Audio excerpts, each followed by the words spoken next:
This is the voice of the Report of the Week, signing on. Hello, ladies and gentlemen, and everyone listening. This is VORW International, the voice of the Report of the Week. Thank you for tuning into this broadcast. It is Thursday, the 7th of March, 2019, the first broadcast, at least done officially in the month of March. And, time, to make a very silly pun, time marches onward. Indeed it does. I hope this month is starting out on a pleasant note for you. This is VORW International again. This program really is just I call it a light entertainment program, where I just feature my talk, thoughts, opinions, views on a broad variety of topics and subject matter. If you are listening into this broadcast right now, consider sending in an email if you're listening. If you have any thoughts on the show, feedback, reception reports, or correspondence, you can email me at vorwinfo@gmail.com. Also, as I reiterate in every program, this broadcast only stays on the air thanks to financial support from listeners just like you. If you'd like to support this broadcast, please consider doing so via PayPal at vorwinfo@gmail.com via PayPal. If you would prefer to use Patreon, you can do so at patreon.com/The Report of the Week. Well, this week we're going to step outside, and I had a few thoughts that I recorded the other day on an interesting topic. Hope you could stay tuned, and always remember, it's all a matter of perspective. So here we are, another week, another night, another show. And as I immediately stated, if you've been following this show, I should say anyway, if you've been following it regularly, if you're a regular listener, you've probably noticed that the time that I kind of pick up the microphone and do these outdoor spiels, it certainly varies, and we're back at it with the nighttime again. Circadian rhythm always changing. But here we are, in the middle of the night, after 2 a.m. this time around. And here we are, so I hope this last week has been a good one for you. Hope the month of March started off fine. As I always say, if it didn't start off on a good note, hopefully it shall end on a great note. It'll end better than it started. So, first things first. This is one of those topics that I just want to cover very quickly. It's not even of relevance very much anymore, because, while I still broadcast this show on shortwave, this is not the primary means which I do so anymore. It just isn't.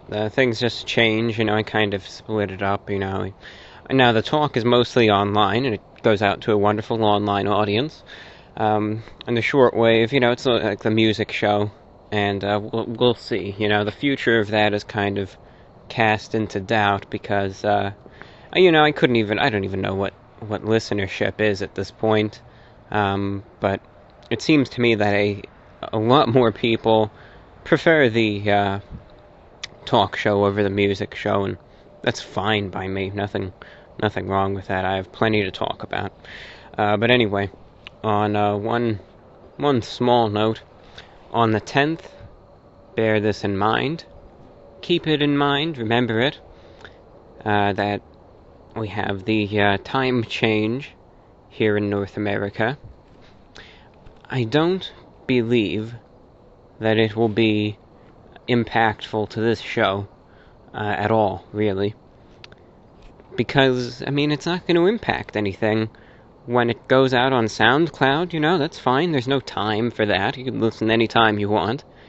Same thing when it goes down to all the other platforms. Spotify, iTunes, its own independent tune-in stream, and all the other stuff. That just comes down to whenever I release it, and that's not gonna change, I try anyway to do it in the early morning hours or close to it anyway. So, there's no change. That's where that stands. The two shortwave relays that I do for this program, the 4 p.m. one on 7780 kilohertz is going to stay at 4 p.m. There's no change there. The 8 p.m. one, we'll see what happens with that. Probably going to end up getting moved to 9 because of this idiotic UTC local time difference, which I hate. It's a strong word, but I hate it. But we won't even cover that, It used to take up a lot of the show. I would have to explain, because a lot of these shortwave stations use UTC. So then, of course, if you have the local time that changes, UTC stays the same, and all of a sudden all my shows get bumped back an hour or moved ahead an hour, and it screws everything up. And, listeners who don't tune in every week tune in at the time they thought they would be listening, and they hear someone else's show, and it's such a pain, If I were more keen to profanity on the air, I would certainly have some choice words for all of this, but, I said just don't care about it this year. If anyone cares, email me. I'll give you an updated schedule. Otherwise, if you listen online, you know how to find it. Time change or not. You could move the local time 12 hours and it's not going to change it because it's listening on demand. And I think that's the great thing about it. You can listen to this show anytime you want. And I think that's a great thing. It's a great ability, It's not like you're tied to anything anymore, the way it primarily used to be. No, you want to listen to it at 3 p.m. or 3 a.m. or 2 p.m. next week. By all means, go right ahead. So, it's just one of the great things about it anyway.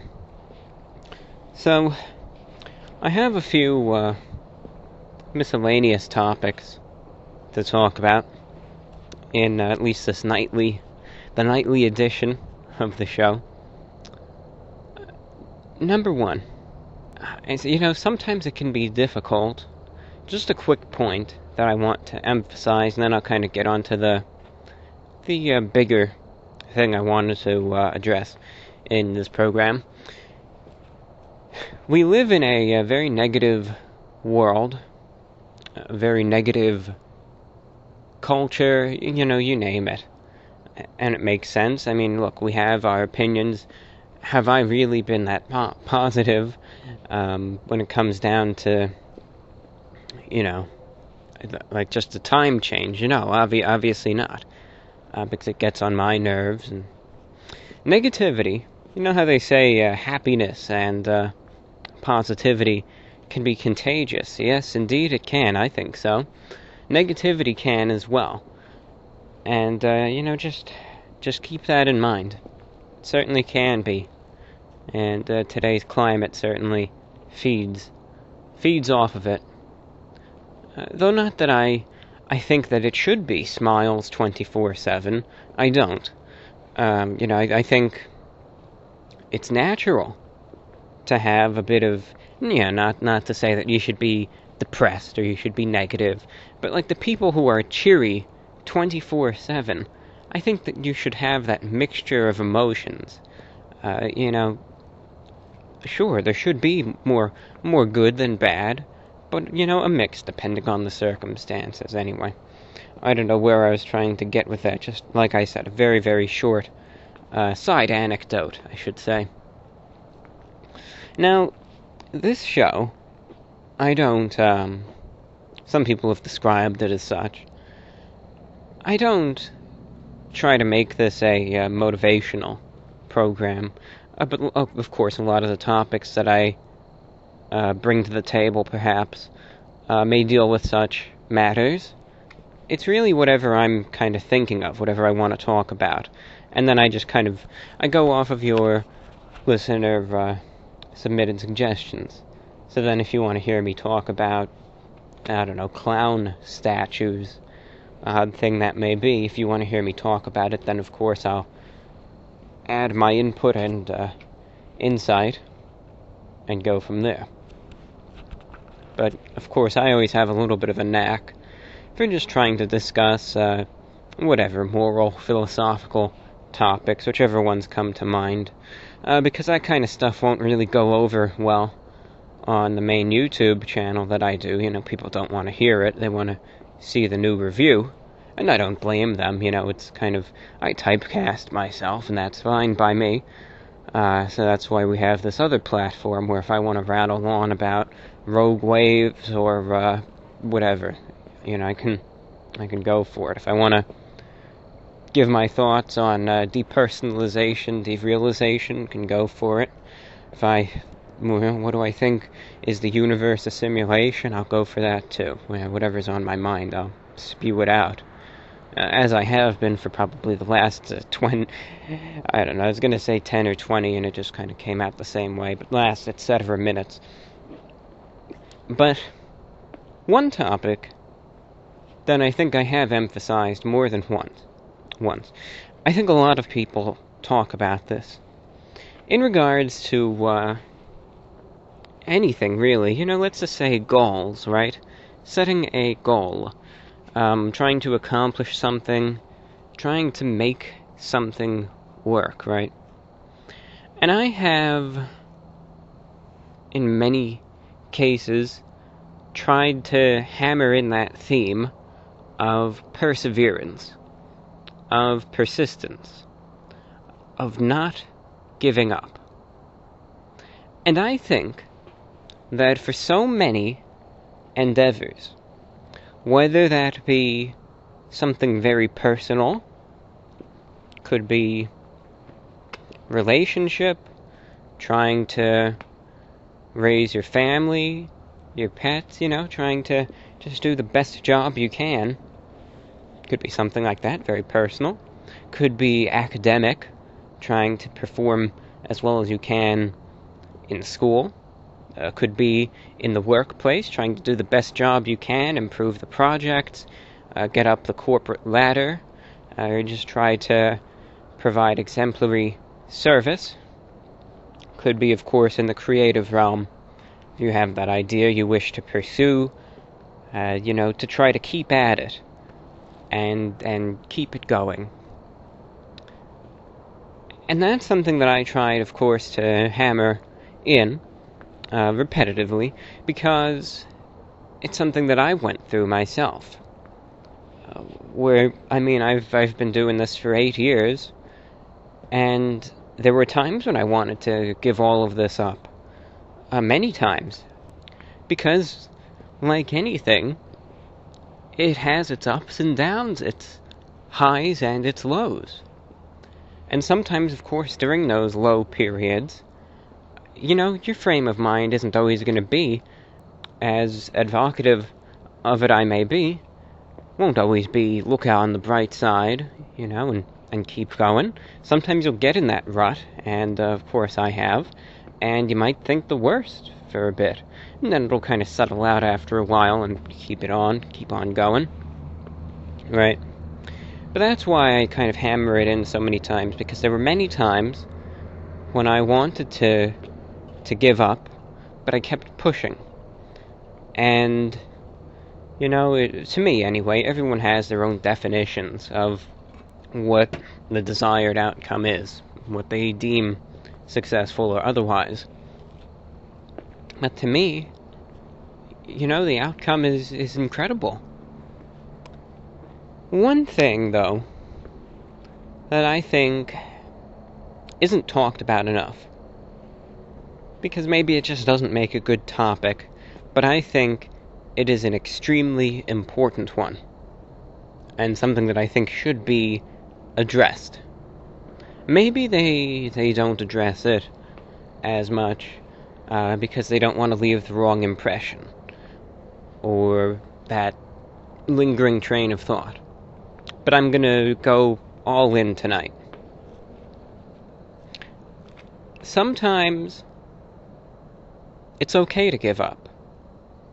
As a matter of fact, sometimes, yes indeed, giving up may be the best thing to do. Now, before I say anything else, this is something that is highly circumstantial. And to me, in most situations, I would assess it, I would look at whatever is going on, and if it's still something that I want to do, and think that it can be done, even if if I feel like I'm at an impasse, but I still, have that drive to keep trying, then I'm going to keep trying. And bear in mind that there is a difference between taking a break and giving up. Taking a break, that's saying, alright, let's say I'm writing a short story, I'm at the writer's block, I don't know what to do next. I'm just going to put this project on hold for a few weeks, and hey, if the ideas come back, then I'll resume it again. Giving up is saying, look, it's not working, and, that's it. It's done. It's not working. I'm not going to do anything more with it. It is highly circumstantial. But sometimes I think that theme of never giving up, well, I think that, like I said, in most situations, that persistence and perseverance is extremely important. Depending on what the situation is, though, sometimes giving up may very well be the best thing to do. And sometimes I think it's something that doesn't even cross our mind. We're, like I said, never give up, right? But what if that is the best thing to do? I'd like to give a few examples of situations where perhaps giving up is the best thing to do. And I think you'll see right off the bat that these are more extreme situations. As I said, it's all very circumstantial. Let's say, for instance, that you are in an abusive relationship. Now, that can be physically, verbally, but things they aren't good. And you are the victim of this individual's abuse. Now, thankfully, you don't see it as much as you used to. Though I could guarantee you that in some cases this mindset certainly still exists. Where, just tough it out, just get through it. You can deal with it, you can bear it. Don't give it up, maybe it'll get better. Keep it going.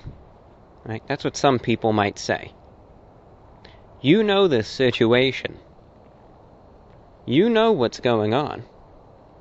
And sometimes, if things are bad, walking away and calling it quits is the best thing to do, rather than trying to keep things going.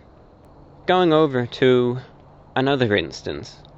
Let's say that you have a aspiration of trying to get attention on social media and be successful on whatever platform you like. I'll say YouTube because that's what I'm most familiar with. And you're going ahead, you've put forth a lot of money into this, okay?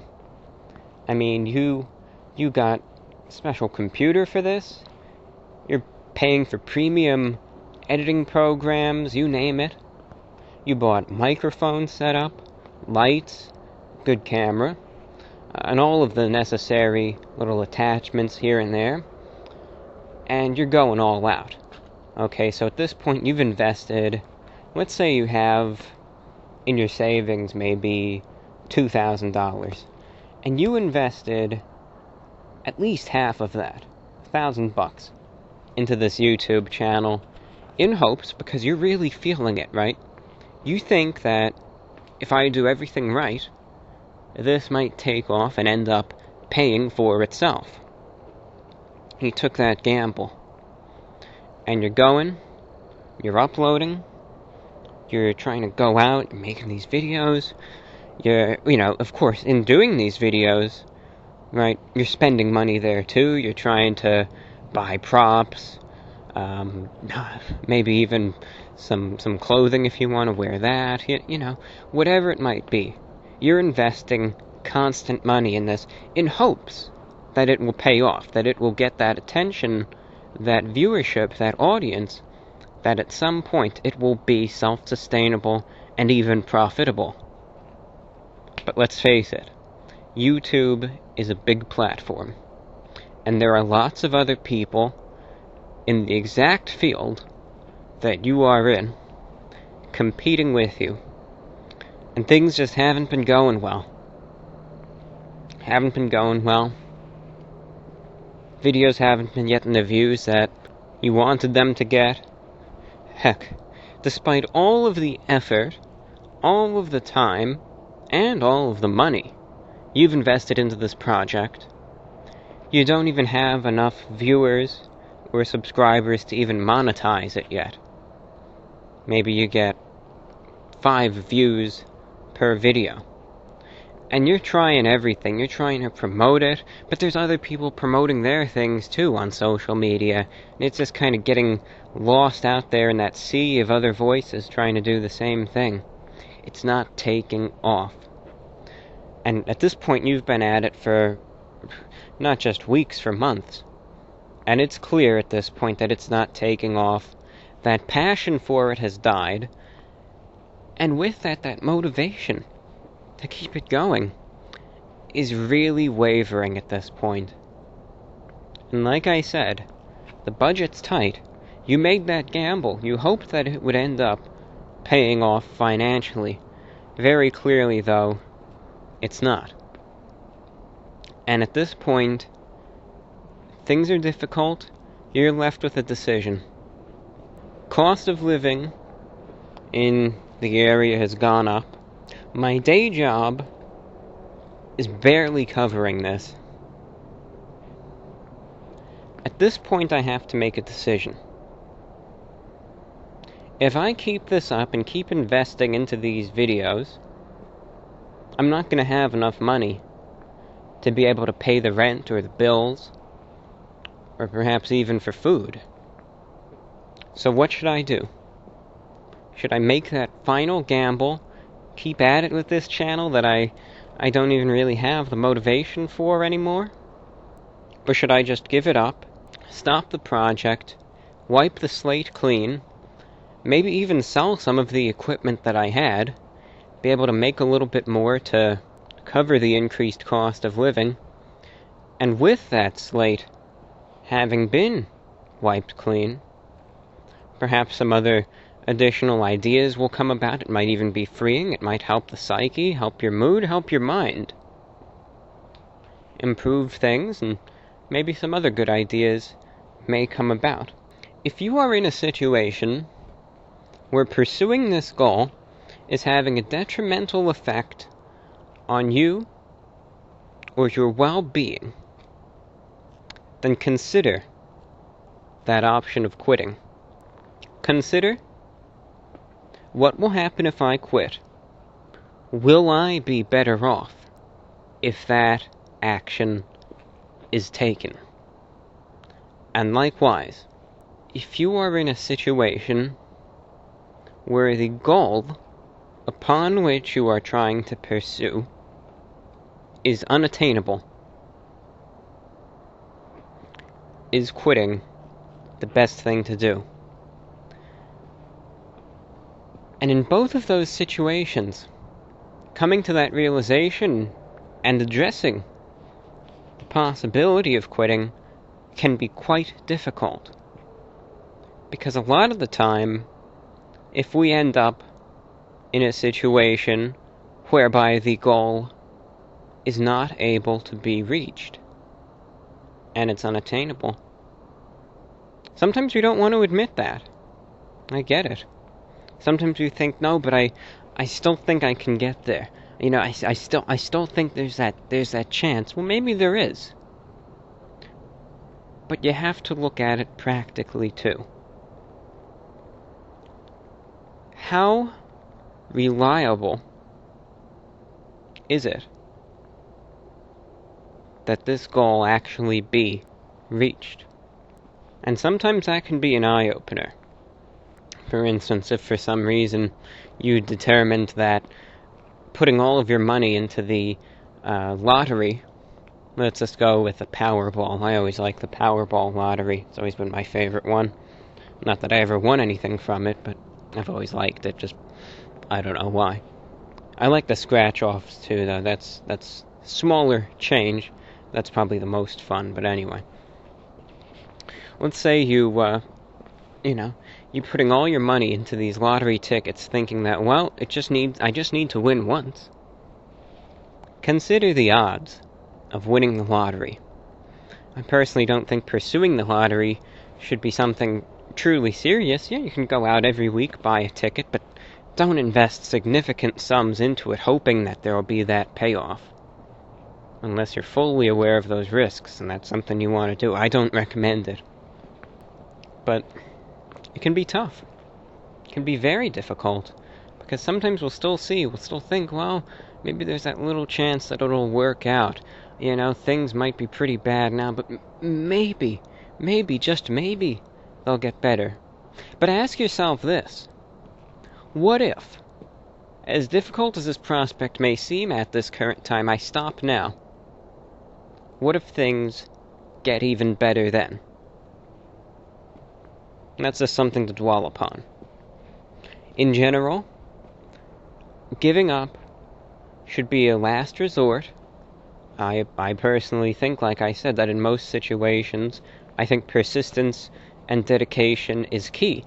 In most normal circumstances, that should be the case. But like I said, there are those instances where, in my opinion, giving up may very well be the best course of action to take. Something to consider.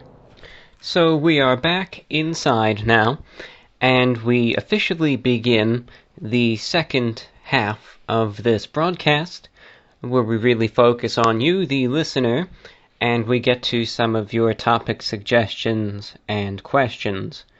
If you would like to contribute any feedback on the show, it is appreciated.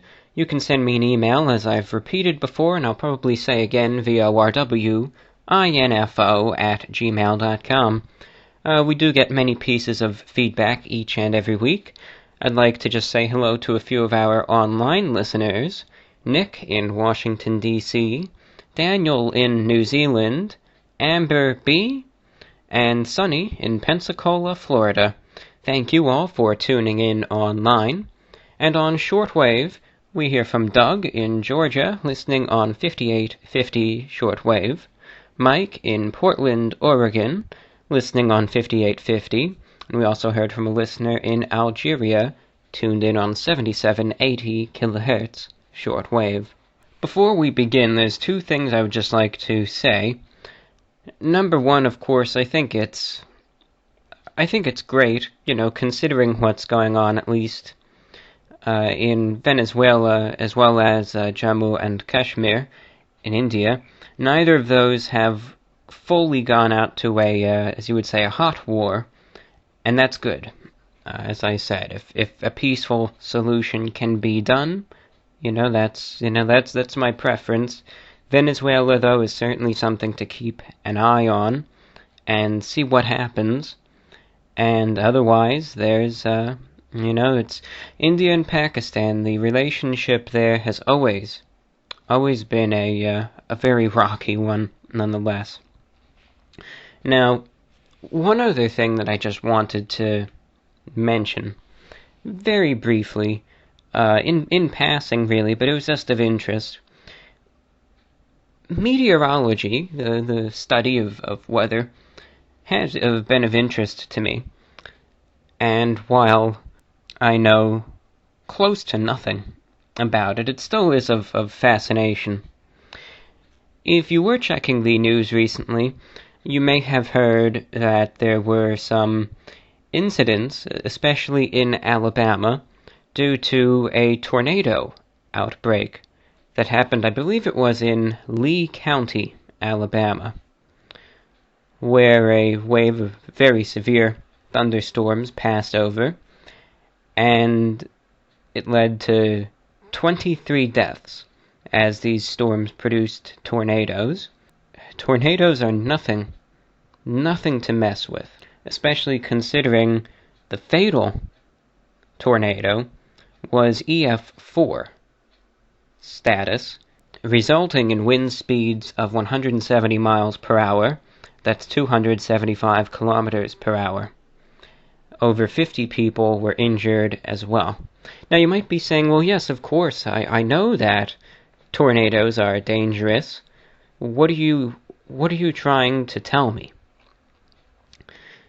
The one thing to always keep in mind, and I say this because having lived in New York for a while, tornadoes were, they didn't happen there. Not these large twisters, as some people like to regard them as.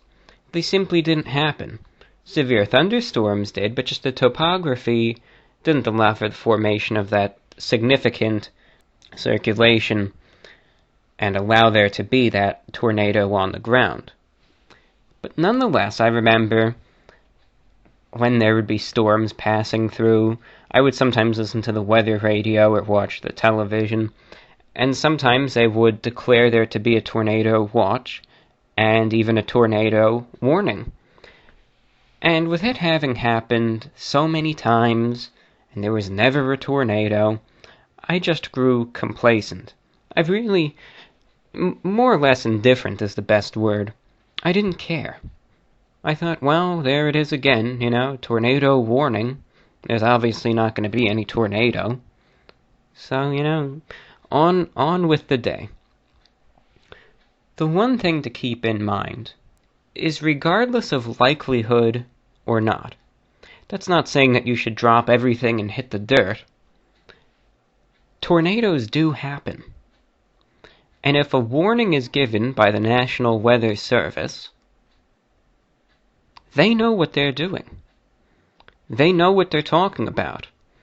They have instruments available of far greater sophistication than just what we see when we look out the window and think, there's no tornado there. Their observations are something that you should heed and not just let go in one ear and out the other. I say this from my own mistakes and just reading on the news about these incidents that have happened. If there's a tornado warning, act on it, especially if there are very severe storms in the area. The residents in Lee County, Alabama, who were hit hardest by these storms, were given 12 minutes to prepare, as a tornado warning was sent out to them. Now, sometimes you'll be in a situation where there's not much you can do, but other times, that 12 minutes can be life or death, and it can make all the difference as to what course of action you take.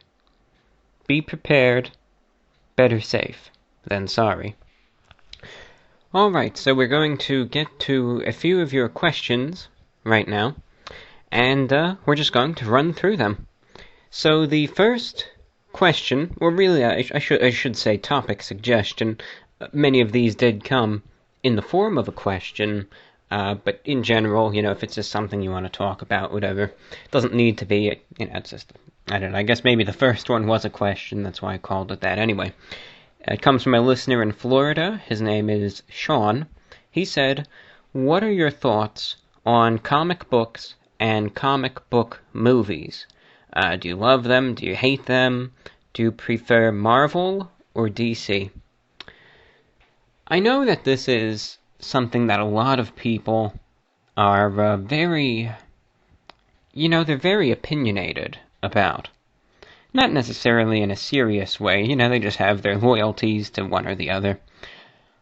I'm not a huge superhero fan. Not that I have any sort of disdain for it. It's just not of any tremendous interest. I kind of say, well, I don't have any preference. I don't mind, it's not like I hate DC or prefer Marvel. Both of them are fine. I'm indifferent to it. The one thing that gets me in regards to the movies, this is the only thing that really came to mind. I remember, I forget the name. This was years ago, probably 5 or so years ago. I went to the theater and saw some, superhero movie. Maybe it was with Superman, maybe it was something else. It was new at the time. It wasn't like some old film. And what always got me was just the fact that, these battle scenes where, it's like one great, powerful superhero versus another one or whatever. It's like, I don't know, to me they seem drawn out to the point where you just kind of want it to end. And what always gets me is just the amount of destruction that they always have to cause when they're fighting. Like in this movie, they were fighting it out in some city, right? And they were just blowing one building up after the next and destroying everything in sight. And I was thinking, couldn't they be a little more considerate and maybe, I don't know, fight this over the ocean or, in a more desolate location? I understand you gotta defeat the bad guys, but you're probably taking millions of innocent people with you. So that's the one little thing that always gets me. But they gotta find a way to make it interesting, and that destruction is a guaranteed way to do so for most audiences. All right. Our next request comes from Nick in Wildwood, Missouri. He writes, I have another topic suggestion. What do you think of the tiny house craze that seems to be becoming pretty popular, especially with the younger generation? Thank you, Nick, for your topic suggestion. Now, I don't have anything against that. Is it necessarily something that the people who do this are doing by choice? I think there certainly is a percentage that maybe wants to live in a very minimalistic way. They don't have much in means of possessions, material items, and they don't mind living in a small space. I don't mind living in a small space. Trust me, if I ever hit the big time lottery winnings, right? I'm not gonna go out and buy a huge mansion. It's more space than I need, What would I want to do with that? If anything, if I had a house that was bigger than I really knew what to do with it, it would honestly creep me out more than anything, because you could have someone hiding in there. You'd never know. That stuff has happened before, and having just enough space. Don't need too much.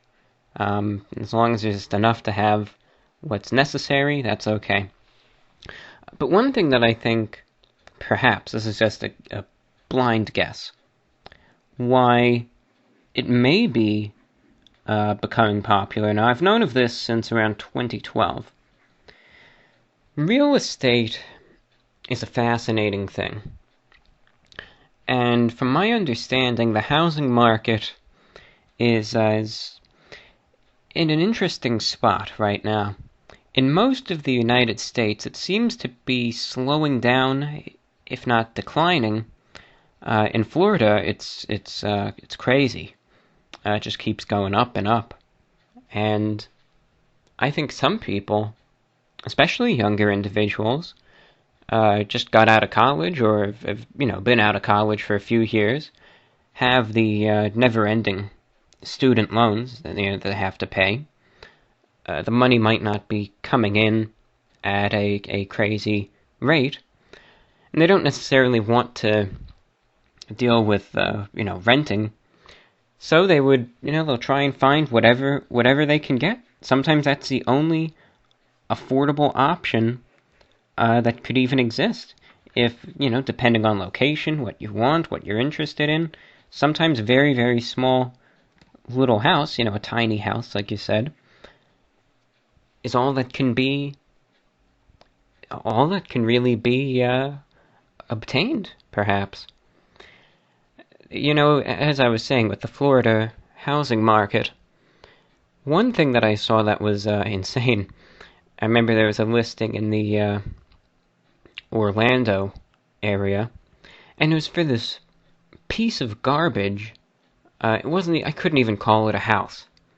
I couldn't even call it a tiny house. It was, think of like a shed. And that's what it was. It was a shed. And it was not in pristine condition. It was probably falling apart. Didn't look like it was in the best neighborhood. It was really something that was a piece of garbage. And it'd probably be better off getting demolished, because I don't think it's probably safe to live in at all. And I think they were trying to sell it for $150,000. So you look at that, then you figure in, let's say, Florida, what some houses cost. I could understand the rationale, for trying to go with one of the tiny houses, because it may guarantee you a certain quality of life, and it might still leave you with, financially speaking anyway, something that you can still survive, still continue with.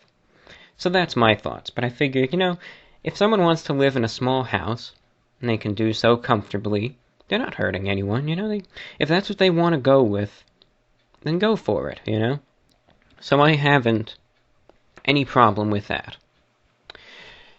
The next question comes from David. He just had a quick one. He said, I was watching the 8-year anniversary show the other week. I see a lot of people online call you Review Bra. Who came up with that nickname? Now that's a darn good question, David. Because, when you really look at it, right, is the name Review Bra necessarily fitting of what it is that I do? Not necessarily. The name Review Bra came about in early 2013 when my videos were initially popular on bodybuilding forums, believe it or not. Why it was popular there, I never know, it just was, the community there just, I guess, enjoyed the content. And at the time, I don't know if it's still the case anymore, a lot of the guys in this community called each other, bra. That was just it was just a slang used there. And someone came up with the idea, went with it, and nicknamed my channel Review Bra. Now, I embraced it, kind of just, tongue-in-cheek, as a bit of a joke, but it caught on. And the simple reason why this nickname, Review Bra, caught on, even if it is not necessarily reflective of perhaps my style of broadcast and video producing, is for one simple reason. It is more catchy and easier to remember than the full YouTube channel name, The Report of the Week. Review Bra, The Report of the Week, right? Which one is going to be easier to remember, easier to write, easier to search? Review Bra. Every single time. Now, I prefer The Report of the Week, but when it comes down to SEO, trying to, make sure whatever I produce is found easier, I know that most people aren't going to go out and type up this long thing and, make sure all the wording is right and the spaces and all of that. They would prefer one word if they can get it, and I understand that. So it's easier to remember, and, that's just the simple fact of it all. Same thing with even this show. I used to say, oh, you could find this show on SoundCloud at soundcloud.com/VORW_radio_INT. And, people did find it there. But again, it was complex. A lot of people just weren't willing to go and do it. Then when I changed the name just to soundcloud.com/VORW, well now, just having to type in those 4 simple letters makes a world of difference. So, I embraced it, and, under the simple pretense that it's easy to memorize, easy to use, and there's nothing offensive behind it. It's fine, I don't mind it at all. But that's where that comes down to, because even before the channel ever took off, I remember trying to tell people what the channel's name was. I remember saying, I do the reviews, the channel's name is the Report of the Week. The what? The what? The review of the what? Could you say that again? You wouldn't believe the amount of times that I had that said to me. So I realized, well, the review bra thing, it might not totally be me, but it works. And like I said, it's just it's something that sticks in people's heads a lot longer than than just the channel's regular name. Now, this next topic suggestion comes from Gary. He had a few that he wanted to hear about, but one caught my eye. He wanted to know my thoughts on the Mandela effect. This is a fascinating thing. The Mandela effect, in short, came about as really something that people like to just call false memories. And it was dubbed the Mandela effect due to false memories of the death of South African leader Nelson Mandela in the 1980s. Obviously, he didn't die back then, but a lot of people allegedly remembered him dying back in the 80s. People were saying, wait a minute, I thought he died then. I thought he died in prison. What's going on? Why? I don't remember him still being here. Then another famous instance is in regards to the cartoon literature, I should say, the Bernstein Bears, in regards to the spelling of it, where many people thought it was spelled Bernstein, Bernstein Bears, when really it's Stain. Other people will look at the map of the world and see that geography may not be the way that they remember it, that names may not be the way that they remember them being. It's a fascinating thing. Now, many psychiatrists, psychologists simply consider this to be a false memory, which is a psychological phenomenon where a person recalls something that did not happen or differently happened from the way they remember it. And they say that with the Mandela effect coming into, pop culture, there are communities of people that just kind of feed this. And they'll say, wait a minute, I don't think I remember it this way. And then someone else will say, yeah, you're right, and it'll kind of feed on itself. Now, the people that believe the Mandela effect believe a lot of the time in regards to parallel universes, and that each universe has its own history, for instance, many of them very similar to ours.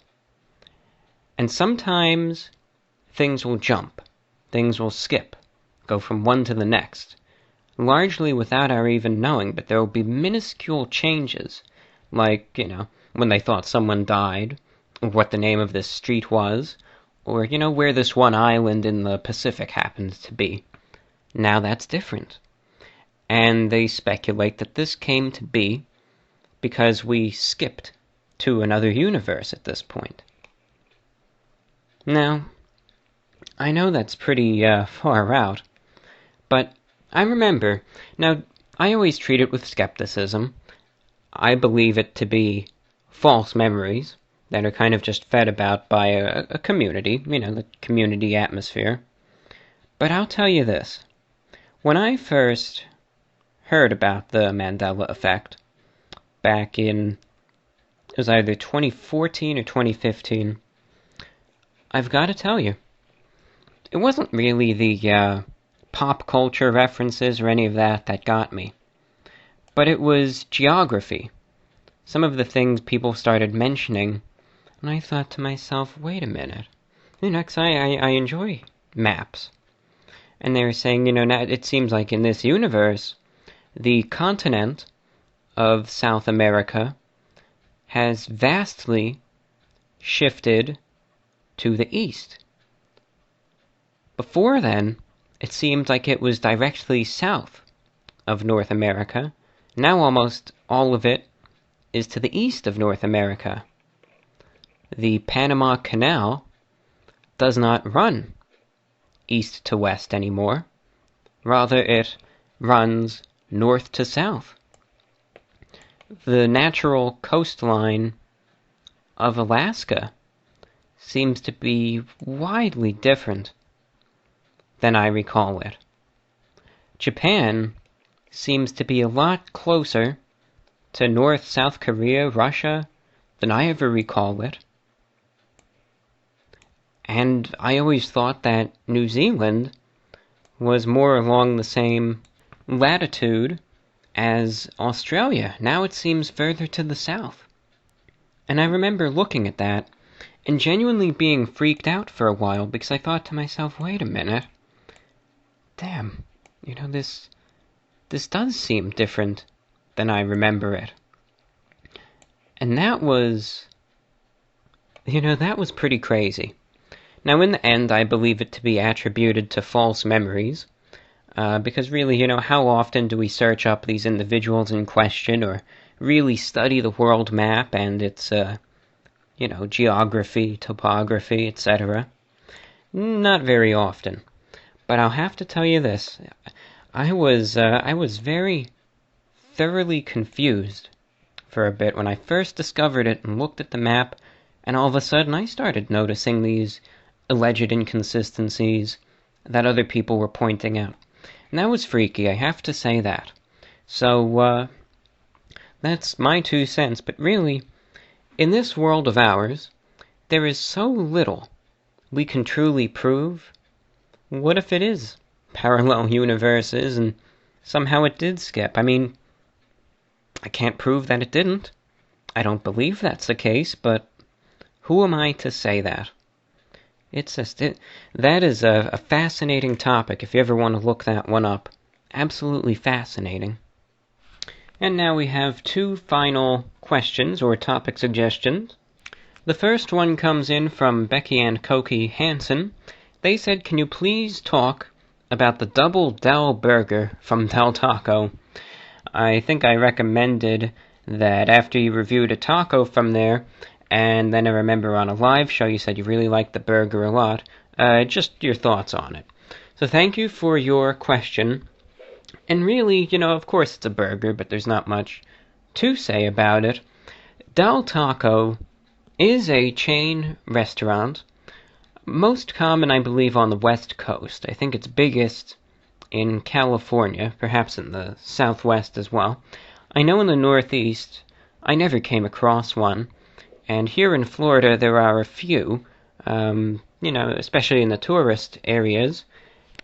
I've always liked their food, but sometimes we can always be a bit hesitant, so to say, when we are trying an item from a place that does not specialize in this. Because while tacos and burgers can, yes, you can stem them both to being beef products, there's a big difference there. And Del Taco had this burger that they sell there as well, just called the Double Del Burger, and it's like your cheeseburger. It's just got, I think, 2 patties, some lettuce, tomato. I think they have like a special sauce. You can get some bacon on it, some cheese. And it was surprisingly good. I mean, I was blown away by this thing. Now, it's not to say that it's the greatest burger in the world. Far from it, I would wager. However, a burger from a taco place, I do have to give them credit. It's pretty good for what it's worth. I'll have to tell you that, really. And if any of you listening ever go to Del Taco and, never had it, I recommend you give it a shot. It might not be your thing, I get that. Everyone has different flavors and taste preferences, and that's understandable, but it's something that you should give a try, because I think it does hold its own. And I was surprised, too. I didn't think it would be any good. Far better than I ever expected it to be. Just a case, don't judge a book by its cover, because it was quite good. So thank you for your topic suggestion there. And then our final one comes from Mary in Halifax, Massachusetts. She says, I liked the recent talk about true crime. Do you enjoy reading about unresolved mysteries? Those are always interesting to me. She says, one of my favorites is the Max Headroom broadcast intrusion. So creepy. Are there any cases like that which interest you? Absolutely. Unsolved mysteries and all of that type of stuff. The unknown is absolutely fascinating to me. One case that I was reading about, and I have read about in great extent, but still is fascinating, was D.B. Cooper. You can read about him if you ever want to. It's a long Wikipedia thing, but it is fascinating. D.B. Cooper. What he was an unidentified man who hijacked a Boeing 727 aircraft in the northwest United States in the airspace between Portland, Oregon and Seattle, Washington on the afternoon of Wednesday, November 24th, 1971. And he was able to extort $200,000 in ransom. That's the equivalent of over $1 million today. And then parachuted out of the plane. Was never caught. No one ever knew what happened to him. They never found the body. Nothing. And they have no idea who this guy ever was. What his past life was. No one knows. No one even knows what his real name was. They just call him D.B. Cooper, but they don't know. This happened in 1971. The only evidence that they ever even found of this guy was almost 10 years later, where just a young child on the banks of the Columbia River, I believe in Washington State, found a few stacks of money in very terrible condition, buried, kind of just washed up in the sand 10 years later. And it turned out that those bills were part of the extortion money. They never found anything else. They never found a body, no parachute, no skeletal remains. He hijacked this plane, pretty much got it off, got everyone off, the passengers. He got it to land, got the money, he got 4 parachutes, and then wanted the plane to fly to Mexico. And apparently as they were flying over the Pacific Northwest in cold, rainy conditions, this is at night at this point, he opened up the back, parachuted out into the darkness. Never to this day found. That's a case, of course, this is the very short version of it, but it's fascinating to read. In my opinion, I think that he died. I don't think he made it to the ground in one piece. And if he did, I don't think he survived from there.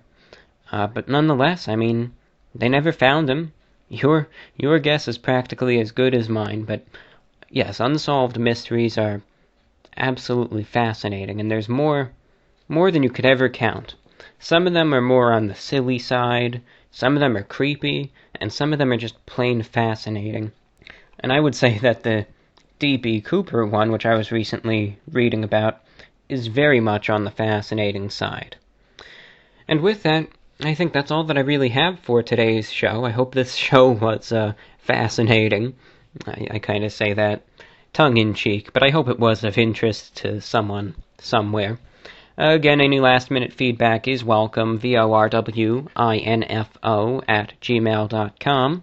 And also consider supporting this broadcast, VORWINFO@gmail.com via PayPal, or via Patreon at patreon.com/The Report of the Week. You can always catch this show every week, every Thursday, youtube.com/VORW Podcast. You can find it on SoundCloud at soundcloud.com/VORW. You can find it by searching VORW on Spotify, iTunes, TuneIn, Stitcher, Google Play, and Pocket Casts. With that, thank you for tuning into this broadcast, and we will conclude this show with a word from the individuals who sponsor it and help keep it going. Until next week, take care. This is VORW. This broadcast is brought to you by Database Pros for HR databases, HOA databases, and more great database software. Check them out, db-pros.com. That's db-pros.com. This broadcast also is sponsored by Brandon M. Lohman of Lohman Law PLLC. They provide professional, competent, dedicated, and courteous service. Lohman Law PLLC has represented clients in matters of personal injury, tribal law, oil and gas law, and criminal defense. They are licensed in the state of North Dakota, the state of Minnesota, Fort Berthold District Court, Standing Rock Tribal Court, Federal District Court of North Dakota, and the Federal Court of Claims in Washington, D.C. Lohman Law PLLC is based in Grand Forks, North Dakota. If you need help with your legal claim, contact Lohman Law PLLC to set up a free consultation. Their contact information is as follows. You may find them at lohmanlawfirm.com. That's LOMMENLAWFIRM.com. lohmanlawfirm.com. Facebook.com/lohmanlaw. You may reach them via telephone at area code 701-213-5986 or via email at lohmanlaw@gmail.com.